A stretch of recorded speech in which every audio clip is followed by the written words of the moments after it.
everyone, my name is Heather Havenwood, and welcome to another version of Like a Boss, where I get to interview entrepreneurs, influencers, experts, and badasses like you. Did I say experts? Did I even say that right? Experts and badasses like you. I'm super excited today to be interviewing someone that I reached out to yesterday via her PR person, said, I want to interview this woman, like now. So we got connected within 24 hours. And so because I really want to learn selfishly out from her work. And that sometimes I do that. I'm like, oh, I want to learn about that. So I reach out to someone or say yes to something because I'm like, I want to learn it selfishly and want to learn through that process and share with you, the listeners. So I'm super excited today for this. So listen up, whatever you're doing, treadmill, driving, all that good stuff. Listen up. This is going to be a really, truly good interview. All right. I'm going to introduce you to my expert today, Dr. Susan Shumsky. I love that name. Super cute. She dedicates her life to helping people take command of their lives in highly effective, powerful, positive ways. She is the best-selling author of 17 books in English. That's pretty impressive. And 34 books in foreign languages. That's truly impressive. She has won 31 prestigious book awards, a pioneer in the human potential field. She has taught meditation, prayer, affirmation, and intuition to thousands worldwide for decades. Susan is and she's a doctor, by the way, Dr. Susan, is a highly respected spiritual teacher, award-winning author, and founder of Divine Elevation, a unique field-proven technology for contacting the divine presence and hearing and testing the inner voice, receiving clear divine guidance. Wow, that's pretty cool. I'm super excited to bring her on. Dr. Susan, thanks for being here. Well, thanks so much for having me here, Heather. I'm so glad to be here with you today. Well, this is impressive. I'm really impressed with who you are and what you're creating in the world. More importantly, I personally am going through my own stories about this. Before we get started, what is the website people can find you at? drsusan.org, drsusan.org, and also divinetravels.com. That's plural on the travels, divinetravels.com. Okay, great. That's drsusan.org and divinetravels.com. Okay, great. So she's here today talking about, she's got two new books. I'm going to tell you both, but I'm going to go down one road today specifically. Two new books. The Big Book of Chakras. Sounds awesome, by the way. I haven't gotten that one yet. And the Third Eye Meditations. That is the one I was very called to when I saw the email come across, and I was very, very, very, very, very drawn to that. But I have to say here, you were the guru of the Beatles. Am I reading that right? My guru, Maharishi Mahesh Yogi, was the guru of the Beatles, and he was also the guru of Deepak Chopra and many, many hundreds of extremely famous celebrities. Oh, cool. I just saw Guru of the Beatles. I'm like, what? That's cool. And that's really awesome. And your mentor, say his name again. Maharishi Mahesh Yogi. And he's the founder of Transcendental Meditation. Correct. Yeah. And I wrote a book about my relationship with him and the Beatles' relationship with him. I wrote a memoir about that. It's called Maharishi and Me. Nice. And how long were you studying with him? Well, I was studying with him for over 2 decades, and I was on his personal staff for 6 years. And I lived in Europe at that time. Oh, nice. That's cool. Okay, great. Well, that's some fun facts. All right, let's kind of dive in. So if you could just tell us a little bit about your personal story. You've had 17 books. So give us a little personal story, a little bit about, this current book or just your overall personal story. So it was the 1960s. I was a hippie. I was living in the San Francisco Bay Area. And those of us who were flower children, well, we were seeking not just sex, drugs, and rock and roll. We were seeking spiritual awakening. We were seeking nirvana, actually. And our mentors at the time were Richard Alpert, who became Ram Dass, and Timothy Leary. And they wrote a book called The Psychedelic Experience. And they told us that we need to turn on, tune in, and drop out. So that's what I was doing in the 60s. And I was seeking this higher state of consciousness through taking LSD, which is what Timothy Leary and Richard Alpert were trying to propagate and promote. So that didn't work out too well for me, even though I tried taking LSD. It was pretty much of a disaster for me. But I still wanted to reach nirvana. And I knew that I could do that if I could learn real meditation.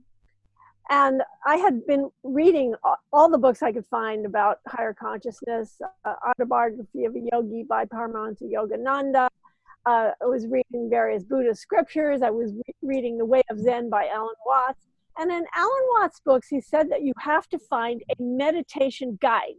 Well, in 1966 in Berkeley, California, you didn't exactly go to the yellow pages and find meditation guide or anything remotely similar to that. Right. So I asked a roommate, well, how am I going to find this meditation guide? And he said, well, have you ever tried to meditate on your own? And I said, okay, I'll give it a shot. So I lay down on my bed. That's how clueless I was. I didn't even know you're supposed to sit up when you meditate. I lay on my bed and I sort of asked for or prayed for a meditation. And immediately I was propelled into this ecstatic state. I could feel this rush of energy rushing from the tips of my toes all the way up to the top of my head. And I felt like I was plugged into an electric socket, cosmic electric socket, but in a most ecstatic way. And I figured, well, I guess this is meditation. Little did I know that not only had I had my first meditation experience, but also Kundalini awakening at the same time. And after that, a friend took me to the Transcendental Meditation Center. And as soon as I saw the picture of the guru on the wall, I knew this is it. I could just sense this overwhelming bliss coming from his eyes, radiating from his eyes. And I knew this is it. This is where I'm going to learn real meditation. And so are you trained, if you don't mind, I'm going to interrupt you for a second. Yeah, are you absolutely. trained in the Transcendental Meditation? I know there's trainers there. Are you a trainer? Yes, I am a Transcendental Meditation teacher. However, yeah, I have not taught Transcendental Meditation since 1989. I've been teaching another form of meditation that I write about in my books. It's called Divine Revelation. Divine Revelation. Okay, got it. So thank you. But because I do know there's Transcendental Meditation trainers. Is that right? Exactly. There are. And then you're teaching something new. And this is something that you have. Is it yours? Is it your way of doing it, or is it another teaching that you've learned? Yes, it's another teaching that I learned. Everything that all the spiritual development I've had in my life has been, I've learned it. I studied and I practiced and studied and practiced. So yeah. Yeah. Okay. Yeah. I'm just trying to get a context for people understand if they're not understanding what Transcendental Meditation is. I think it's a nonprofit organization. I don't know much about it. Nonprofit organization that teaches that. Okay, cool. So in the late 80s, early 90s, you now have this new particular kind of meditation. Where did that come from? Tell us about the journey of that. Well, I learned from Ann and Peter Meyer of San Diego. Okay. And I learned from a teaching called Teaching of Intuitional Metaphysics, which you've never heard of. No one has ever heard of. But through that teaching, I learned how to have direct contact and communication with the divine presence, how to listen to the still small voice within, how to develop intuition, develop clairvoyant, clairaudient, clairsentient abilities, and all of that. So I learned that from Peter Meyer, who was my mentor at that time. Okay, and I believe that everyone has a gift.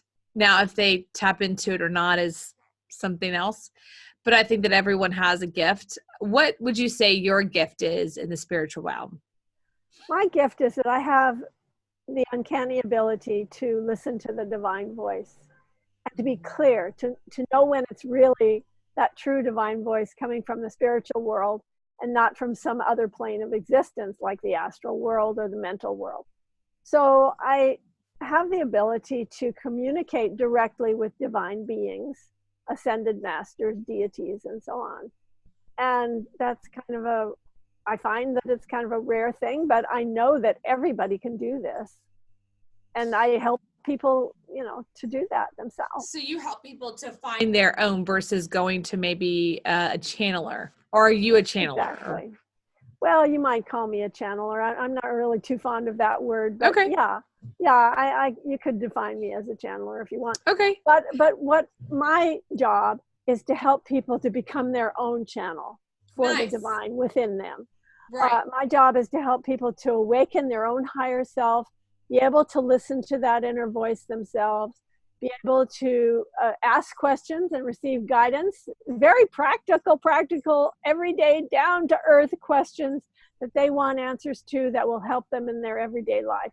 So that is my mission, and that's what I do. And I do it mainly through writing these books, but I also teach live, and I even do private sessions occasionally when people.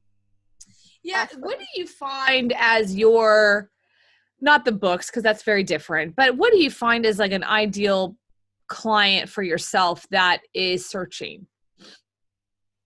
I think anybody who is sincere about realizing God, anyone who's sincere about awakening their higher self and developing their own abilities to become a psychic, to become clairvoyant, clairaudient, clairsentient.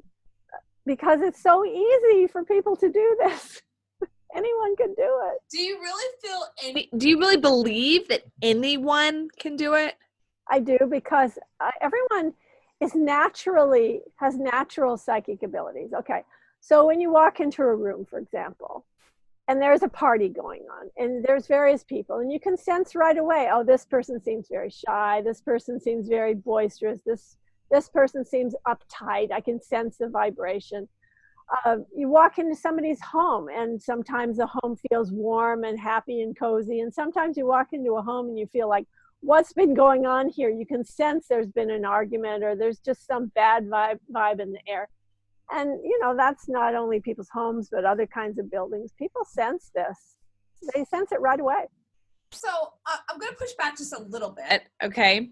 And I want you to push back, is that I'm very, I'm empathetic. So I feel everything you're saying. I concur. I feel that. And I believed most of my life that everyone feels that. In my experience, though, recently in the last couple of years, I have realized that no, not everyone is like that. There's people out there that actually have a disorder of narcissism and sociopath, and they literally have no ability to feel another person and what's going on with them, or feel the room. Because I've so many times I'm like, can't you feel it's this, or can't you feel like that person's like something's going on, or can't you feel? And they're like, I don't know what you're talking about. No, I don't feel any of that. So it's almost like I agree it's possible, and I do agree with some people have a natural connection, or they allow themselves to have that connection. But when you say there's some people, either they can't have that ability, or they just cut it off completely. They just don't want to actually feel anything. Well, that's true. Yeah, you happen to be more empathetic than other people. Yeah, very. But everyone has a certain sensitivity, and some people are so sensitive that they block it through addictions like drugs, alcohol, even what you described, that kind of narcissism. Usually they're more sensitive than other people, and they're trying to dull themselves through forcing that sensitivity away, or taking a substance that will definitely numb them. Okay, I can see that. So I think we're going to be in agreement where it's like every human has the ability.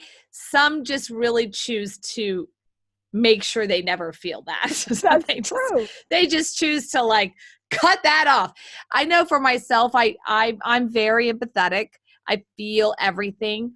But growing up, and I'm sure you've heard this kind of story before, where people that are kids who are clairvoyant, or they have special gifts, or I know someone who sees the dead and all this stuff.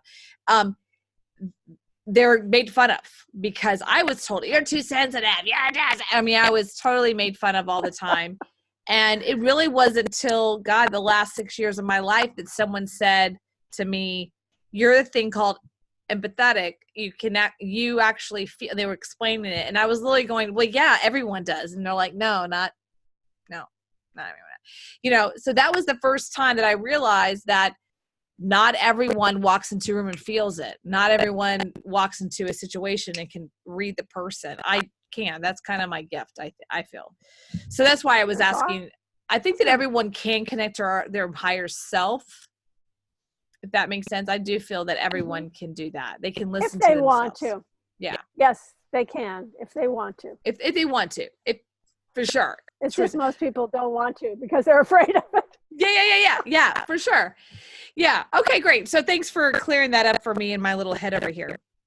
So let's talk about the third eye. You're going to walk us through what that book's about and possibly meditations. I'm going to give you the floor here and why the third eye is maybe so important. Why did you write a book about it? Actually, I've written a couple books about the third eye. I wrote one called Awaken Your Third Eye. And then the latest book is called Third Eye Meditations. And this book is a guided meditation book.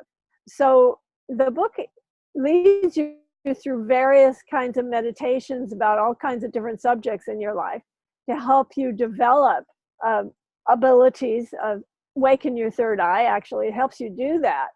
But it does it through the guided meditations, because guided meditations are simply words on the page, which you can read and record and then listen back to the meditation. Or it's better to even get the audiobook of Third Eye Meditations, because you'll be able to listen to the meditation. So what's guided meditation? Well, that means that you're led through the process of meditation. There's many types of meditation. For example, using a mantra, or maybe just breathing, trying to quiet the mind. There's so many different types of meditation. But guided meditation is completely simple and anyone can do it, because all you have to do is just follow the instructions on the page. And hopefully, if it's recorded, you're listening to these instructions so that you can keep your eyes closed and you can go deeper and deeper and deeper into the meditation as you're being guided, step by step, word by word. All you have to do is just follow. It's so easy, just follow the instructions. So that's what guided meditation is. That makes sense. I do a lot of guided meditations myself, so I definitely believe that. Okay, so why don't we, if you don't mind, why don't you walk us through or guide us through a guided meditation? Is that okay? Sure. Let's see. What would you like to do a meditation on? What do you think you would like to meditate on? Or let's have a goal in mind. Yeah, okay. So I'm dealing personally with a health issue with this surgery and wanting to heal that. So that's a good one. And that could be universal health and the cells in my body healing. Yeah. Health and well-being. Yes. Okay? Yes. That sounds good. All right. So first of all, let's just close our eyes and just keep your eyes closed until I tell you to open them. Now let's just take a big deep breath together. Breathe in. And let it all go. And take a big deep breath of divine love. Breathe in. And release it. And a big deep breath of relaxation. Breathe in. And let it all go. Peace, peace, peace. Be still. Be still and be at peace. Perfect peace, perfect peace, perfect peace. Be still and be at peace. Let's take a deep breath and relax even more. Breathe in and let it go. Let's just begin to relax every part of our body step by step.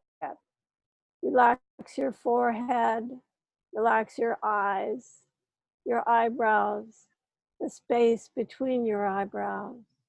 Relax your chin and your jaw. Relax your neck and your shoulders. Relax your arms, upper arms, lower arms, fingers, hands. Relax your chest and your stomach. Relax your hips, your thighs. Knees relaxing, breathing. And peace, peace, be at peace. Be still and be at peace. Now just imagine that there's a beautiful, beautiful green light, a healing light, a light that represents divine healing. And it is above your head now. And just imagine a ray of that light streaming down into your body. A ray of light now streams down into your body from the top of your head to the tips of your toes. And just imagine that that light is now increasing in its breadth and depth. It's becoming more and more radiant, beautiful emerald green light, a light of healing, of wholeness, and of wellness. And that light is beginning to permeate, pervade, and surround your body through your energy centers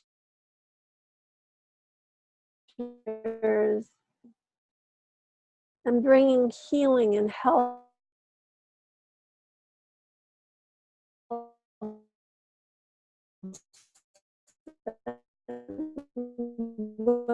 well-being. Light is now filling your body and extending even past your body to encompass your entire energy field. And this light is now a mighty, beauteous pillar of radiant, healing light. And it is vibrating all of your cells. And it is increasing the pranic energy, the life force energy flowing through your cells, flowing through every cell.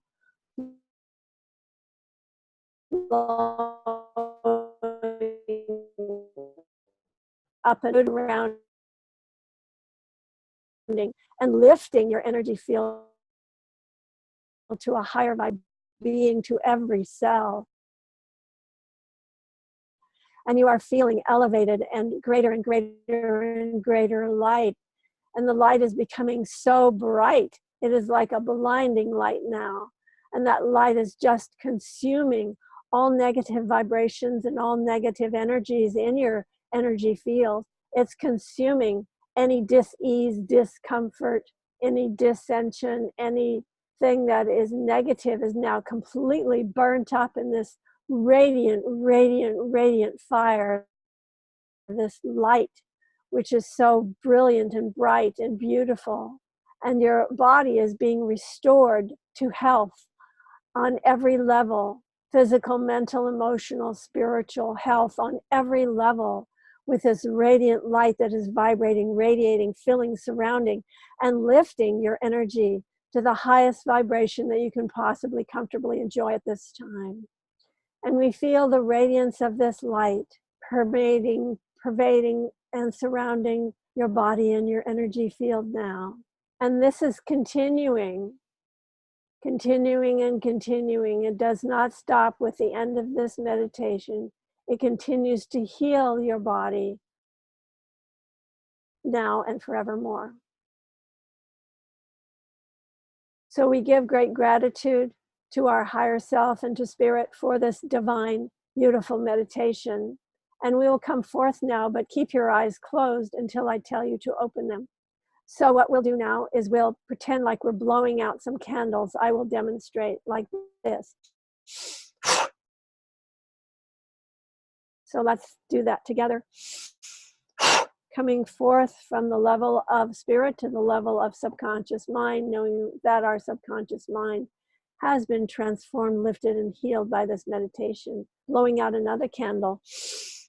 Coming forth to the level of conscious mind, knowing that we are in nature and conscious of who we really are. And we blow out another candle, coming forth to the level of the physical body, knowing that the physical body is transforming into a light body, into a beauteous body of divine radiant light. And we blow out another candle, knowing that the body is filled with health and well-being and radiance and perfect health, perfect integration, perfect balance, perfect wholeness. And we blow out another candle. We become aware now that we are sitting in the chair, that we are grounded, that our feet are flat on the floor, and that we are completely back, and that we are in our bodies and completely here, completely grounded. And we blow out some more candles, blow out at least 4 more candles.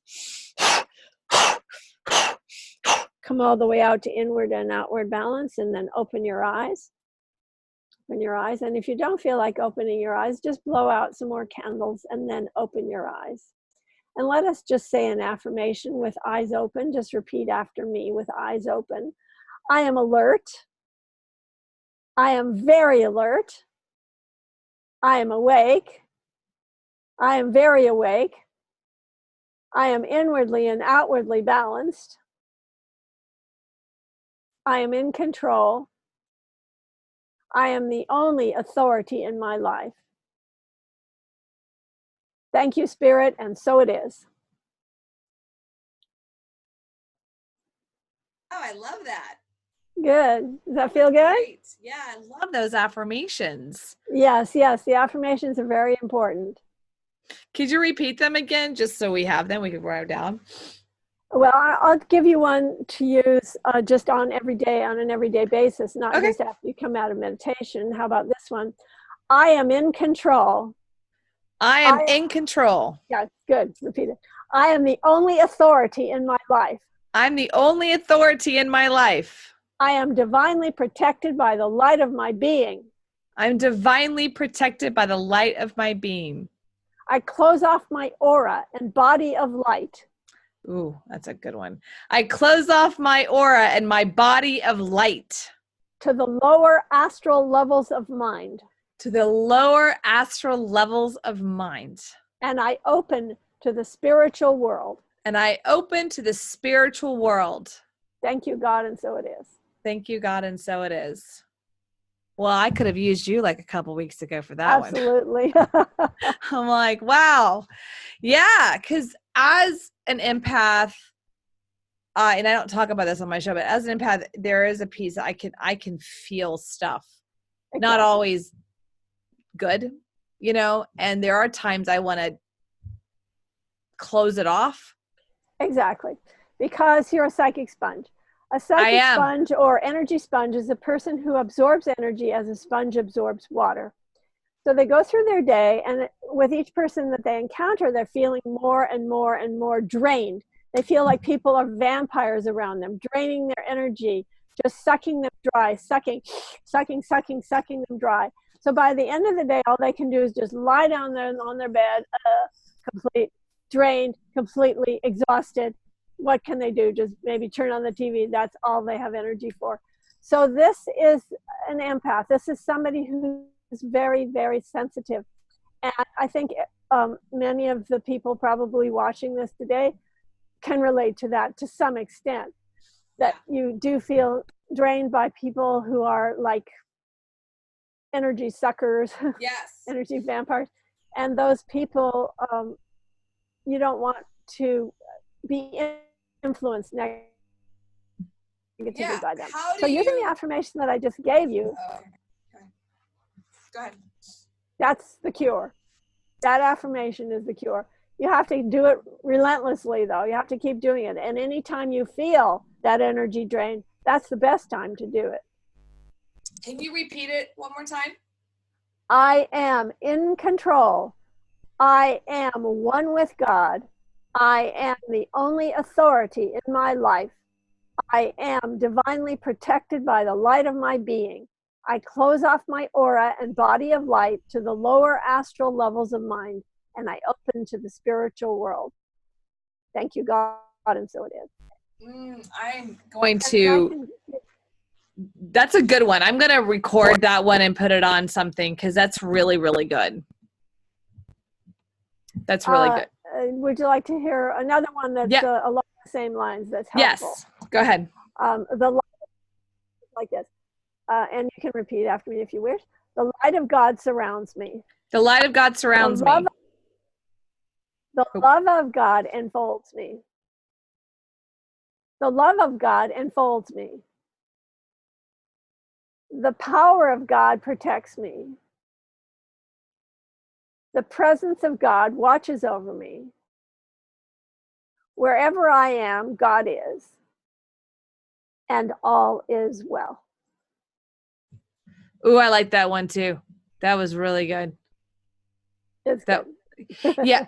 I was at a Central Market the other day, and I'm quick on this stuff. I'm an empath. You're right. I sponge it. And I have been trying to figure out how to close that off sometimes when I go into public. But there was this one instance I was with a friend, and I literally started grabbing onto my friend, and I started kind of pushing him around. He was like, what are you doing? And he's just so unaware.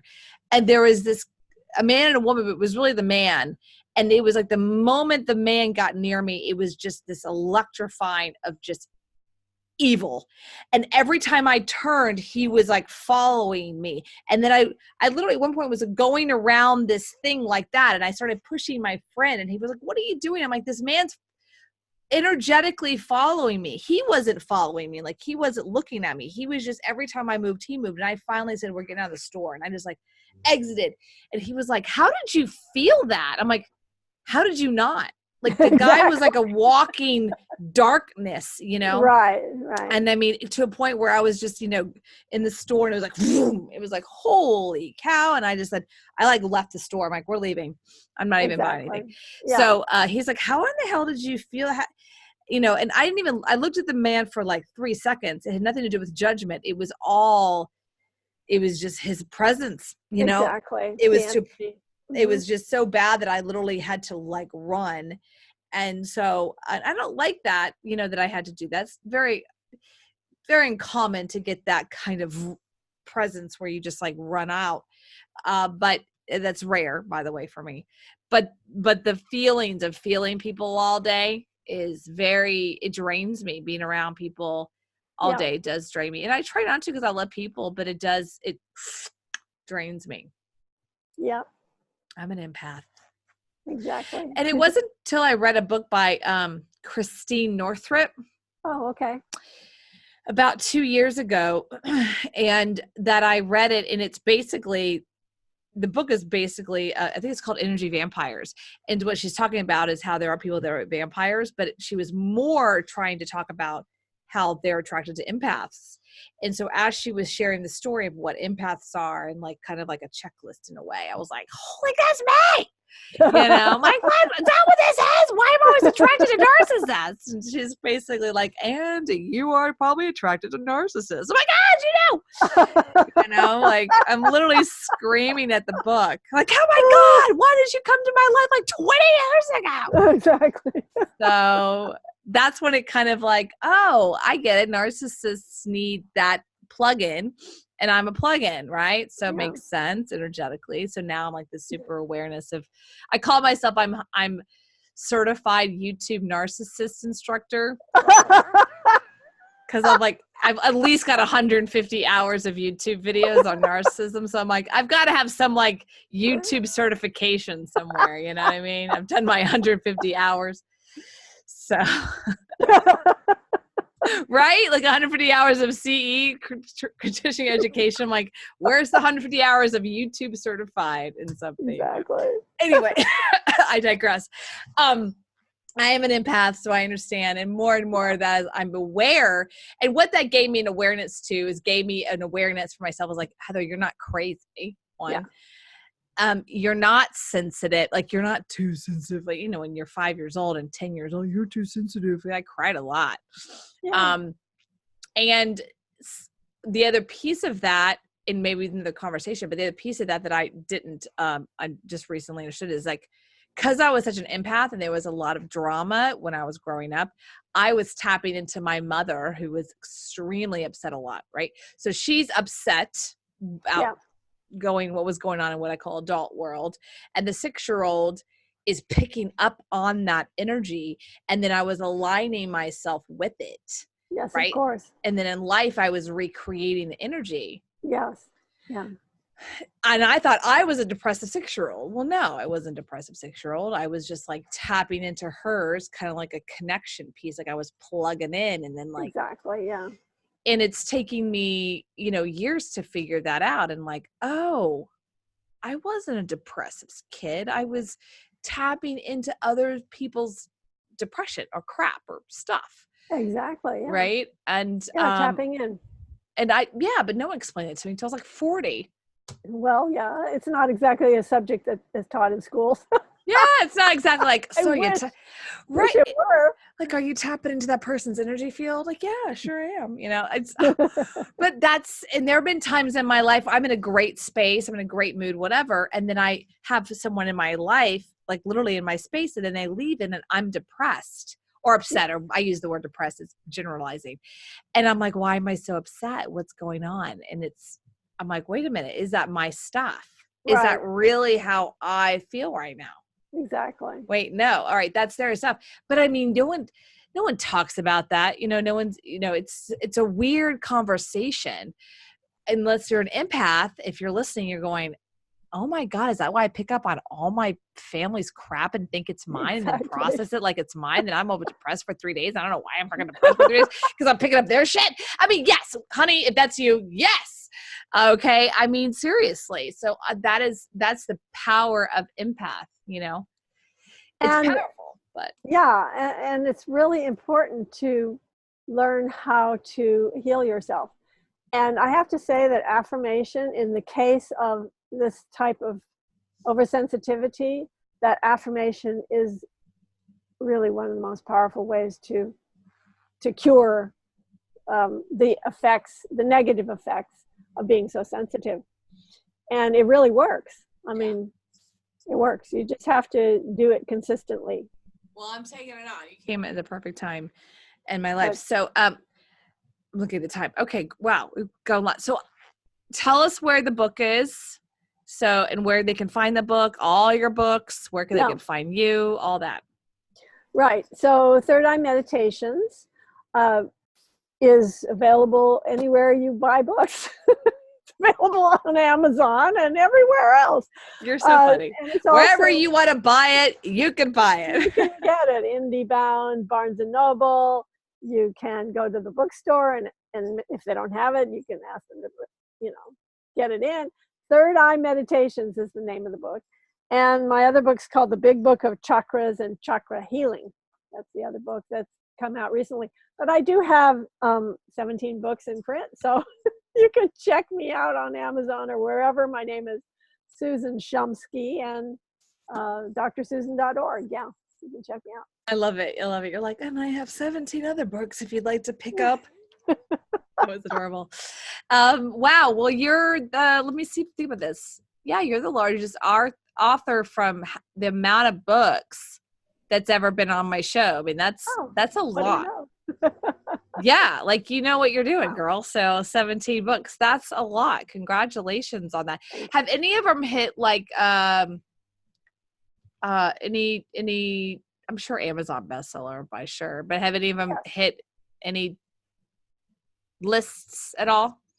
No, like New York Times bestseller author or Wall Street? I'm definitely not a New York Times bestselling author.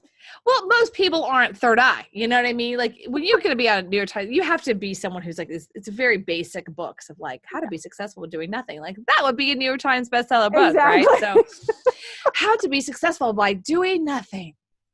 Okay, good. There you go. Now you're you mean New York Times bestseller author for that. Yeah. I make a joke of it, but it is usually kind of really big, broad information like that. Yeah. So I'm on the best-selling list of my publisher. Oh yeah, no, for sure. Yeah, I I'm on saw my that. publisher's best-selling list. And Simon Schuster's a big publisher. It's a huge grataille. I was just curious if one of them did hit.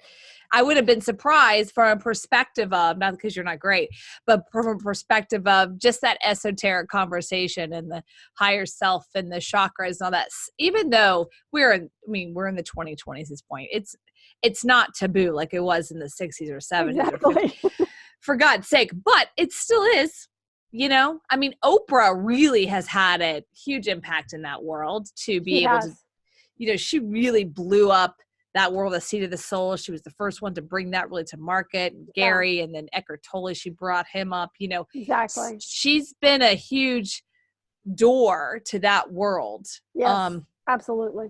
She's been able to create a mainstream conversation that it's not weird to go, yeah, I meditated today. People will be like, and she's crazy, right? Like, but there was a time in our lives, in our culture, that if and I sat down for a third eye meditation, it'd be like, she's going to the bed, right? I mean, right? So, but yeah, nowadays it's like, yeah, I went to yoga class and did a third eye meditation, and then I did some the massage, and then I sat upside down for 20 minutes, and then I went in it's a heat thing. You're like, and that's a day for you, Exactly.